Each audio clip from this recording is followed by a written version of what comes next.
Hola, saludos a todos, soy Fernando Panadero, abogado colaborador de la Fundación GAEN, sobre todo saludaros como miembros de la Fundación GAEN y espero hablar sobre un tema que puede ser de vuestro interés, como son los sistemas de protección de los que disponéis como afectados de esclerosis múltiple para obtener prestaciones públicas en su caso del Estado o obtener determinados beneficios privados. Bien, como vosotros sabéis, la enfermedad, la esclerosis múltiple, no es homogénea ni es igual para todos, sino que depende de brotes o de determinadas evoluciones, con lo cual la respuesta tampoco puede ser igual para todos. Puede ser podéis encontraros en situaciones de leve parálisis hasta unas situaciones ya de mucha más extensión o de grave discapacidad. Por eso tampoco los sistemas de protección estatal o las formas de reacción no son totalmente iguales. En este sentido, hay que destacar que básicamente son 4 las respuestas posibles o los mecanismos de protección con los que contáis. Uno primero sería el certificado de discapacidad, uno segundo sería hablar globalmente de las prestaciones de seguridad social de las cuales podéis disponer, en tercer lugar aquellas prestaciones del sistema para autonomía y atención a la dependencia, y en cuarto y último lugar hablaremos de las posibilidades de obtener una jubilación anticipada. Empezando por la certificación por el certificado de discapacidad, os preguntaréis qué es esto o qué significa o qué ventajas se pueden obtener.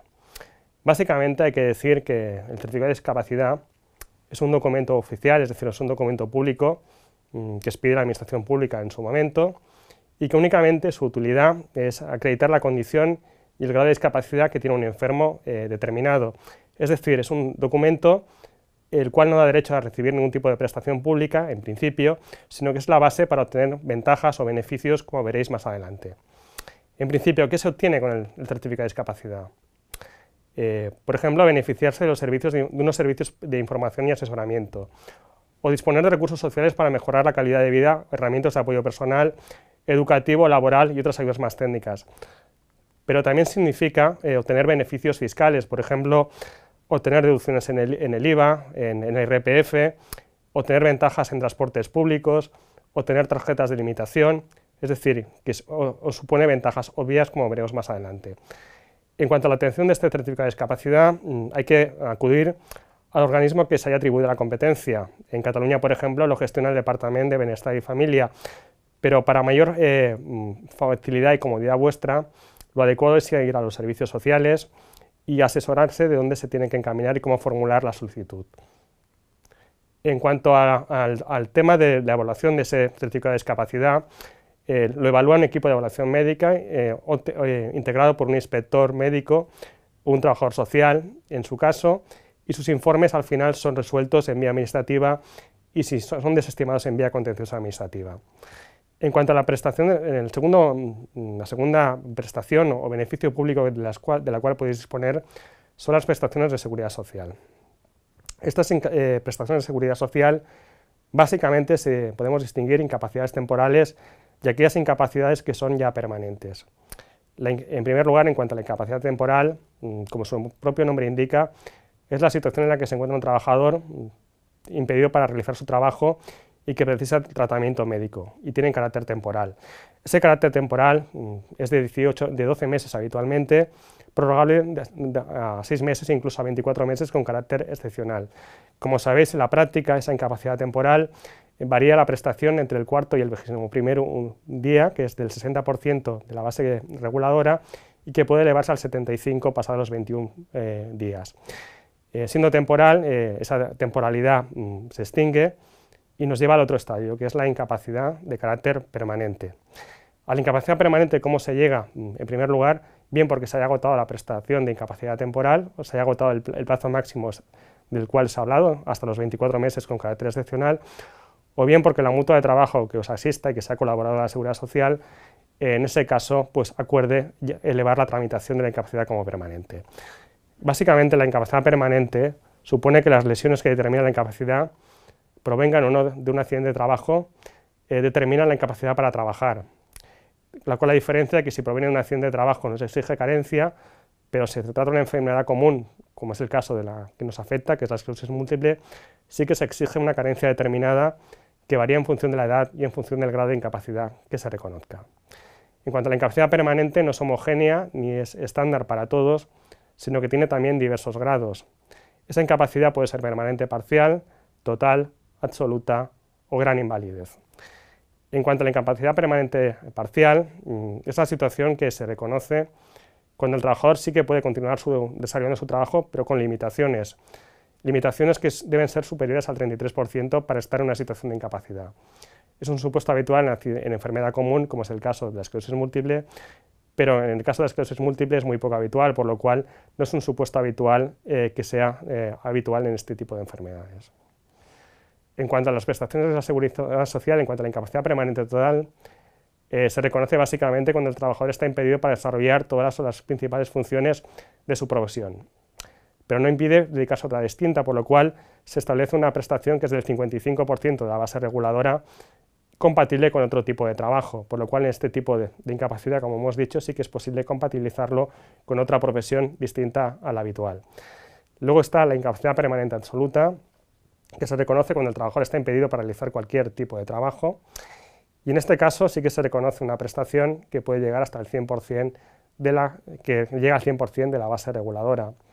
Y el último grado, y el grado más grave en cuanto a limitación y en cuanto a discapacidad, es la gran invalidez.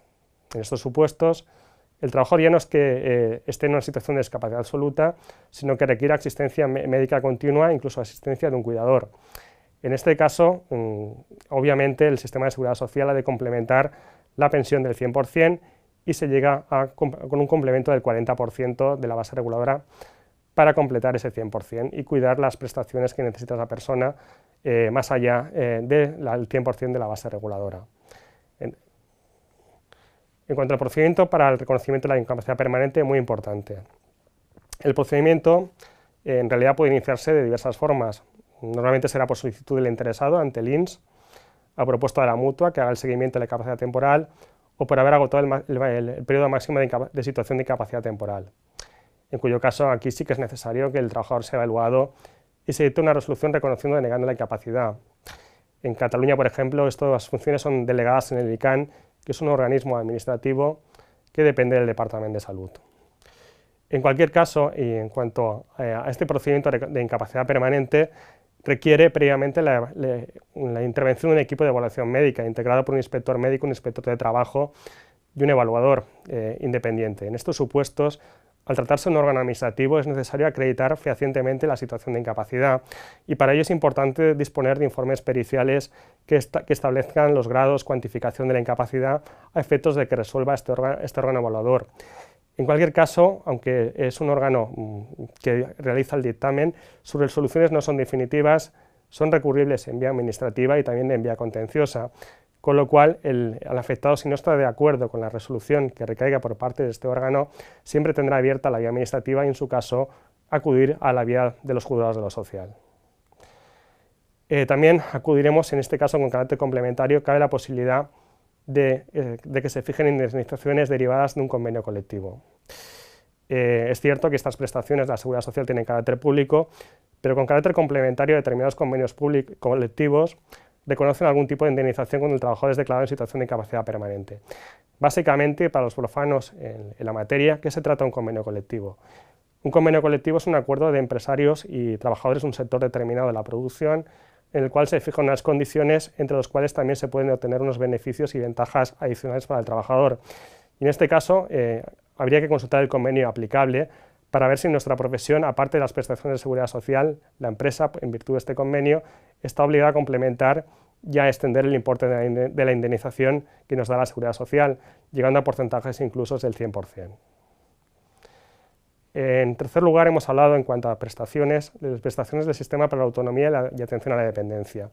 Bien, esta es la famosa ley que se aprobó en 2008, una ley de ámbito estatal, en época de prosperidad, en el cual se establecía que cada comunidad autónoma podía reconocer una situación de dependencia y establecer prestaciones sociales para atender esa situación de dependencia. En cualquier caso, es una prestación de carácter universal, según ley.